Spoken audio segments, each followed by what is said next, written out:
বরযাত্রী হিসেবে বিয়ের অতিথি হলেন বৃদ্ধাশ্রমের মা বাবা এবং এতিম শিশুরা। বিয়েতে অতিথি হয়ে এলেন এতিম শিশু এবং বৃদ্ধাশ্রমের মা বাবারা। নিমন্ত্রণের অন্য অতিথিরা যা খেলেন তাদের জন্য ছিল একই আয়োজন। বিয়েতে তারা পেট ভরে খেলেন, নবদম্পতির জন্য মন ভরে দোয়া করলেন। ব্যতিক্রমী এমনই একটি বিয়ে দেখল বগুড়াবাসী। সমাজের অসহায় মানুষের কথা যেখানে কেউ ভাবে না, সেখানে তাদের কথা ভেবেছেন কনের বাবা জাহাঙ্গীর আলম মঞ্জু।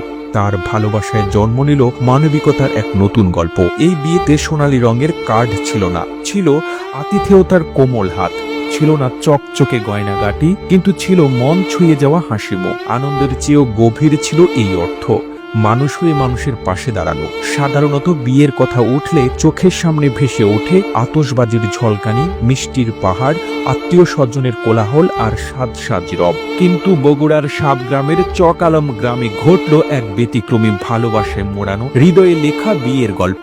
এখানে বাজিনি উচ্চস্বরের ডিজে, হয়নি বিলাসিতার প্রতিযোগিতা। এই বিয়েতে আমন্ত্রণ পেয়েছেন সমাজের সেই মুখগুলো যাদের দিকে আমরা তাকাতে ভুলে যাই। বৃদ্ধাশ্রমের পৌরা নারী, ধবধবে চুলের বৃদ্ধ, মায়াবী চোখের এতিম শিশুরা আর এলাকার অবহেলিত নিম্ন মানুষগুলো। এই মহা উদ্যোগের নায়ক প্রবাসী জাহাঙ্গীর আলম মঞ্জু, একদিন যিনি নিজেও ছিলেন জীবনের কঠিন পথে হাঁটা এক সংগ্রামী মানুষ। আজ তিনি তার মেয়ের বিয়েকে বানালেন ভালোবাসা বিলানোর এক মহা উৎসবে। বিয়েতে তিনি যে শুধু এতিম শিশু এবং বৃদ্ধাশ্রমের মা বাবাদের দাওয়াত দিয়েছেন তা নয়, নিশ্চিত করেছেন কেউ যেন কোনো উপহার সামগ্রী না নিয়ে আসে। কাপা কাপা গলায় তিনি বলেন, আমি একসময় অভাব অনটনের ভেতর দিয়ে বড় হয়েছি, চেয়েছিলাম মেয়ের বিয়েতে সেই মানুষগুলোকে পাশে রাখবো যাদের আমরা ভুলে যাই। আজ সে স্বপ্ন সত্যি হয়েছে। এই আনন্দ কোনো অলংকারে মাপা যায় না। বিয়ের আসরে বসেছিলেন বৃদ্ধাশ্রমের 10 জন নারী পুরুষ। চোখে মুখে তাদের অপার বিস্ময় আর শিশুর মতো আনন্দ। ছিল 30 জন এতিম শিশু, যাদের হাসির ঝিলিক পুরো অনুষ্ঠানকে করে তুলেছিল এক উৎসব মুখর স্বর্গদ্বার। খাবারের পাতে শুধু রান্নার স্বাদ ছিল না, ছিল শ্রদ্ধা আর ভালোবাসার সুবাস। এই আয়োজনে উপহার নয়, প্রধান অতিথি ছিল সহমর্মিতা।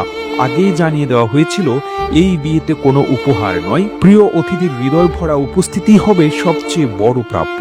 এই ব্যাপারে কনের বাবার ভাষ্য, অনেক সময় অনেক গরিব দুঃখী মানুষ বিয়েতে দাওয়াত পেলেও উপহার কিনতে না পারার কারণে আসতে পারেন না। তাই আমি চিন্তা করেছি, আল্লাহ তো আমাকে অনেক কিছুই দিয়েছেন, আমি তাদের থেকে কোনো উপহার নেব না। মেয়ের বাবার এমন আয়োজন দেখে খুশি ছেলের বাবাও।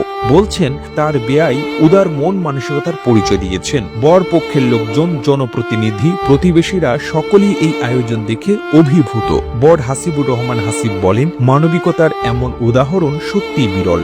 আমার শ্বশুর এমন কাজ করেছেন যা বহুদিন মনে রাখবে সবাই। যে বিয়ে উপলক্ষে আমার শ্বশুর এই আয়োজনটা করছে, এই যে ইতিম বৃদ্ধাশ্রম, এই জিনিসটা আমার খুব ভালো লাগছে। সাবগ্রাম ইউনিয়ন পরিষদের চেয়ারম্যান ফরিদুদ্দিন সরকার বলেন, এই বিয়ে সমাজে এক নবজাগরণ ঘটাবে।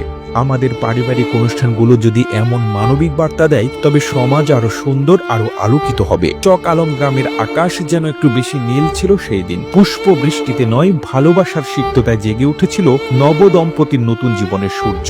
এই বিয়ে শুধু দুটো মানুষের নয়, ছিল এক নতুন মানবতার, এক নির্মল সৌন্দর্যের, এক নিঃশব্দ বিপ্লবের। তাই তো বর হাসিবুর রহমান হাসিব জানালেন, শ্বশুরের এমন কাজের কারণে তার প্রতি শ্রদ্ধা বেড়ে গেছে। ইতোমধ্যে এই ব্যতিক্রমী আলোচনার কথা ছড়িয়ে পড়েছে দেশ জুড়ে। সামাজিক যোগাযোগ মাধ্যমে অনেকেই কনের বাবার প্রশংসা করেছেন। শুধু বিয়ে নয়, বিভিন্ন সামাজিক অনুষ্ঠানেও সুবিধা বঞ্চিত এসব মানুষদের অতিথি করা উচিত বলে মন্তব্য করছেন অনেকে। প্রতিবেদনটি তৈরিতে তথ্য ও উপাত্তের সাহায্য নেওয়া হয়েছে জানা অজানা ভিডিও নামক ফেসবুক পেজ থেকে। আর এতক্ষণ আপনারা সঙ্গে ছিলেন বিশ্ব বাংলার। সেই সঙ্গে আপনি বাংলাদেশের কোন জেলা থেকে এই ভিডিওটি দেখছেন আমাদের কমেন্ট করে জানান। আমরা পরবর্তী ভিডিওতে আপনাকে ধন্যবাদ জানাতে ভুলব না। এতক্ষণ বিশ্ব বাংলার সাথে থাকার জন্য অসংখ্য ধন্যবাদ।